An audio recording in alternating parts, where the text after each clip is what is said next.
আসসালামু আলাইকুম, welcome to taking easy education. যারা ইজি বায়োলজি বইটা কিনে ফেলেছো তাদের অনেক ধন্যবাদ। যারা এখনও কিনোনি অবশ্যই কিনে ফেলবে, কারণ এই বইটি তোমার পড়ার জন্য একটু বন্ধু হিসেবে তোমাকে কাজ করবে ও সবসময় তোমার পাশে থাকবে। তো এখন আমরা দেখব হচ্ছে বায়োলজি 12 অধ্যায় যশোবর 2022 সালের প্রশ্ন। তো এখানে কি বলছে যে প্রথমটা আমরা দেখতে পাচ্ছি, এটা আমাদের অনেক পরিচিত একটা ফিগার বা চিত্র। এটা হচ্ছে কি নিউক্লিয়াসের, হ্যাঁ নিউক্লিয়াসে এখানে এক্স চিহ্ন দ্বারা একটা সুতার মধ্যে হচ্ছে এক্স চিহ্ন চিহ্নিত করা হয়েছে। বলা হয়েছে যে নিউক্লিওটাইড কাকে বলে। খতে বলা হয়েছে যে ডিএনএ কে বংশগতির রাসায়নিক ভিত্তি কেন বলা হয়। তারপর উদ্দীপকে এক্স চিহ্নিত অংশের গঠন চিত্র সহ ব্যাখ্যা করতে বলেছে। আর হচ্ছে উদ্দীপকে এক্স এর প্রধান উপাদানের মাধ্যমে কিভাবে সুবিচার পাওয়া যায় তা বিশ্লেষণ করতে বলেছে।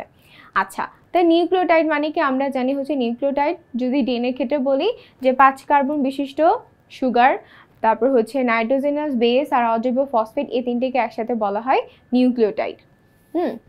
এই তিনটিকে একসাথে কি বলা হয়? নিউক্লিওটাইড। 5 কার্বন বিশিষ্ট শর্করা, নাইট্রোজেন গঠিত বেস এবং পেন্টোজ সুগার যুক্ত হয়ে যে যৌগ গঠন করে তাকে বলা হয় নিউক্লিওটাইড। এই নিউক্লিওটাইড কিন্তু আরএনএ এবং ডিএনএ ক্ষেত্রে হচ্ছে একটু আলাদা হবে এই শর্করার উপর বেস করে। কারণ শর্করা হচ্ছে ডিএনএ ক্ষেত্রে হচ্ছে ডিঅক্সি রাইবোজ হবে, আর হচ্ছে আরএনএ ক্ষেত্রে তোমার হচ্ছে জাস্ট রাইবোজ সুগার হবে। তারপর হচ্ছে ডিএনএ কে বংশগতির রাসায়নিক ভিত্তি বলা হয় কেন? আমরা জানি অবশ্যই যে ডিএনএ হচ্ছে বংশগতির রাসায়নিক ভিত্তি, কেননা এই ডিএনএ ক্রোমোজোমের প্রধান উপাদান। ডিএনএ হচ্ছে জীবের 4টি বৈশিষ্ট্যের ধারক ও বাহক, এবং যা জীবের 4টি বৈশিষ্ট্য সরাসরি মা বাবা থেকে সন্তান সন্ততিতে বহন করে নিয়ে যায়। এই জন্যই বলা হয়, এই জন্যই ডিএনএকে মেইনলি তোমার হচ্ছে বংশগতির রাসায়নিক ভিত্তি বলা হয়। কেন বলা হয়? কারণ ওর মেইন কার্সোর্স ও হচ্ছে ক্রোমোজোমের প্রধান উপাদান। ডিএনএ হচ্ছে ক্রোমোজোমের প্রধান উপাদান, সেজন্য। ওকে, তার পরবর্তী প্রশ্নে আমরা চলে যাই। তার পরবর্তী প্রশ্নে কি বলেছে? পরবর্তী প্রশ্নে বলেছে যে এক্স চিহ্নিত অংশের গঠন চিত্র সহ ব্যাখ্যা করা। আচ্ছা, আমরা জানি পুরাটা হচ্ছে একটা নিউক্লিয়াস। যদি আমরা এটাকে হচ্ছে আলাদা করে একটু আইডেন্টিফাই করি যে পুরাটা হচ্ছে একটা নিউক্লিয়াস, এটা হচ্ছে নিউক্লিয়ার মেমব্রেন। নিউক্লিয়ার মেমব্রেনের মধ্যে এটা এই গাঢ় যে অংশটা এটা হচ্ছে নিউক্লিওলাস। নিউক্লিওলাস থেকে যে সুতার মতো যে অংশগুলো বের হবে সেগুলো অবশ্যই কি ক্রোমোজোম। তার মানে হচ্ছে তোমাকে ক্রোমোজোমের চিত্রসহ গঠন ব্যাখ্যা করতে বলছে। ক্রোমোজোমের চিত্রসহ গঠন ব্যাখ্যা করতে বলছে। এখন কথা হচ্ছে 12 অধ্যায়ে তো ক্রোমোজোমে তেমন কোনো ফিগার দেওয়া নাই, তাহলে আমি এটা কোথা থেকে লিঙ্ক নিছি? এটা কিন্তু দ্বিতীয় অধ্যায়ের সাথে কানেক্টেড। হ্যাঁ, তুমি দেখবা যে তোমার দ্বিতীয় অধ্যায় যেটা সেটা হচ্ছে পুরোটা পরে কিছু কিছু অংশ করে ওখানে দেওয়া আছে। তো দ্বিতীয় অধ্যায়টা কিন্তু খুব ভালো করে পড়তে হবে। আচ্ছা, তো এখানে এক্স চিহ্নিত অংশের চিত্রসহ গঠন ব্যাখ্যা করতে বলছে। তার মানে এখানে এক্সটা আসলে কি? এখানে এক্সটা হচ্ছে ক্রোমোজোম। আচ্ছা, ক্রোমোজোমের চিত্রসহ ব্যাখ্যা করতে বলছে। বলছে যে উদ্দীপকের এই চিহ্নিত অংশটা হচ্ছে ক্রোমোজোম। ক্রোমোজোম বংশগতির ভৌত ভিত্তি, এবং ক্রোমোজোমটা কি যখন কোষ বিশ্রাম অবরত অবস্থায় থাকে, যখন কোষে কোনো বিভাজন চলে না, তখন নিউক্লিয়াসের মধ্যে সুতার মতো একটা জিনিস জট পাকিয়ে থাকতে দেখা যায়, এবং এই সুতার মতো জিনিসকে গুলোকে বলা হয় হচ্ছে ক্রোমাটিন। ওদের নাম থাকে কি? ক্রোমাটিন। এই ক্রোমাটিন মূলত ডিএনএ এবং প্রোটিনের সমন্বয়ে গঠিত একটি জটিল কাঠামো। জট পাকিয়ে থাকা এই ক্রোমাটিন তন্তুগুলোকে একসাথে ক্রোমাটিন জালিকা বা নিউক্লিয়ার রেটিকুলাম বলা হয়।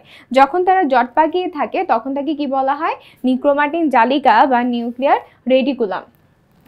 এখন এই ক্রোমোজোমের যে চিত্রটা আছে সেটা দেখে আমরা বুঝি যে ক্রোমোজোমের একদম এই অংশটা হচ্ছে আমরা বলবো হচ্ছে বাহু। হ্যাঁ, তারপর হচ্ছে বাহু বলবো, এটাকে বলবো হচ্ছে স্যাটেলাইট।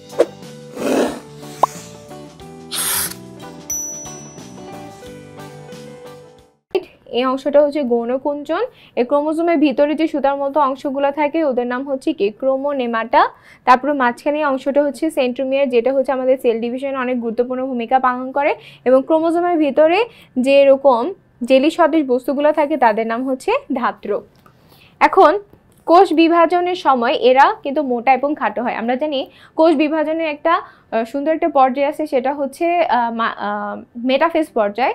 এই মেটাফেজ দশার মধ্যে কি হয়? ক্রোমোজোমগুলো হচ্ছে নর্মালি খাটো এবং মোটা হয়। হ্যাঁ, সব থেকে বেশি মোটা এবং খাটো দেখায়, এবং তাই তখন তাদের আলাদা আলাদা ক্রোমোজোম হিসেবে দেখা যায়। ক্রোমোজোমে অবস্থিত জিনগুলো বংশগতির গুণাবলী বহন করে প্রজন্ম থেকে প্রজন্মে নিয়ে যায়। তো এসব ক্রোমোজোমে বংশধারার বৈশিষ্ট্য বহনকারী জিন অবস্থান করে এবং বংশের বৈশিষ্ট্য বংশ পরম্পরায় বহন করে ক্রোমোজোমের কাজ। তাহলে এখানে মেইনলি হচ্ছে তোমাকে ফিগার আউট করতে হবে যে ক্রোমোজোমের কোন অংশে কি থাকে এবং ক্রোমোজোম যে আসলে বংশের বৈশিষ্ট্য মা বাবা থেকে সন্তান সন্ততিতে নিয়ে যায় সেই জিনিসটা হচ্ছে ফুটিয়ে তুলতে হবে যখন তুমি সিকিউটা লিখবা। আর আমরা জানি বায়োলজির মধ্যে যদি চিত্রটা ভালো করে আঁকা যায় তাহলে সব থেকে বেশি মার্ক পাওয়া যায়। এটা কিন্তু হয়, অনেকে যারা চিত্রে ভালো তারা কিন্তু একদিকে প্লাস পয়েন্ট আছে, আর যারা হচ্ছে ভয় পাও তারা অল্প করে শেখার চেষ্টা করো, কারণ চেষ্টা করলে সবাই সব কিছু পারে ইনশাল্লাহ। তো আসো তারপর প্রশ্নে চলে যাই। আচ্ছা, পরবর্তী প্রশ্নে কি বলেছে যে উদ্দীপকে এক্স এর প্রধান উপাদানের মাধ্যমে কিভাবে সুবিচার পাওয়া সম্ভব। আচ্ছা, সুবিচার পাওয়া সম্ভব, তাহলে এক্স এর প্রধান উপাদান, তাহলে প্রথমে আমাকে আইডেন্টিফাই করতে হবে যে আসলে এক্স কি। তাহলে আমরা জানি হচ্ছে এখানে এক্সটা আসলে কাকে বোঝানো হচ্ছে, ক্রোমোজোমকে বোঝানো হচ্ছে।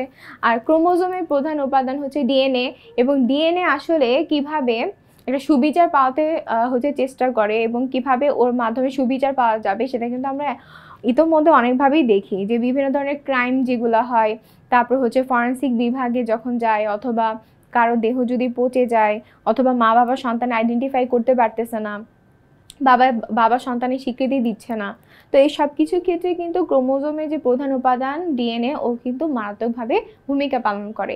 এবং যে কাজে যেটার জন্য হচ্ছে যেভাবে মেইনলি সাহায্য করে সেটা হচ্ছে ডিএনএ টেস্টের মাধ্যমে। হ্যাঁ, তো সেটা হচ্ছে কি ডিএনএ টেস্ট। বলছে যে উদ্দীপকে উল্লিখিত এক্স হচ্ছে একটা ক্রোমোজোম যার প্রধান রাসায়নিক উপাদান হচ্ছে ডিএনএ। বর্তমান বিশ্বে অপরাধ প্রবণতা বেড়েই চলেছে, কিন্তু অনেক অপরাধী আছে যেগুলো প্রমাণ করা অনেকটা কষ্টসাধ্য ব্যাপার, যেমন পিতৃত্বের অস্বীকার এবং অংশীদারিত্বের অধিকার। কিন্তু ডিএনএ প্রযুক্তির মাধ্যমে কিন্তু এই অপরাধীকে আসলে শনাক্ত করা পসিবল হচ্ছে। এবং কিভাবে হচ্ছে যে এই যে শনাক্ত করা হচ্ছে তার জন্য ব্যক্তির হাড়, দাঁত, চুল, রক্ত, লালার বীর্য ইত্যাদি মূল্যবান টিস্যু হচ্ছে জৈবিক নমুনা হতে পারে। এছাড়া অপরাধী শিকার এমন ব্যক্তির কাছ থেকে প্রাপ্ত জৈবিক নমুনার ডিএনএ নকশাকে তুলনা করা হয় সন্দেহভাজনের কাছ থেকে নেওয়া রক্ত বা জৈবিক নমুনার ডিএনএ নকশার সাথে। যদি অপরাধী শিকার ব্যক্তি থেকে প্রাপ্ত নমুনার সাথে সন্দেহভাজন ব্যক্তির নমুনার কোনো মিল বা অমিল চিহ্নিত করা যায় তাহলেই সহজে সন্দেহভাজন ব্যক্তিকে শনাক্ত করা সম্ভব হয়। এবং সন্দেহভাজন ব্যক্তি অপরাধী না হলে সে মুক্তি পাবে, আর যদি সে অপরাধী হয় তাহলে আইন অনুযায়ী সে বিচার পাবে। তার মানে আমি বলা যায় যে ডিএনএ আধুনিক বিচার ব্যবস্থায় সুবিচার পাওয়ার ক্ষেত্রে খুবই গুরুত্বপূর্ণ ভূমিকা পালন করে।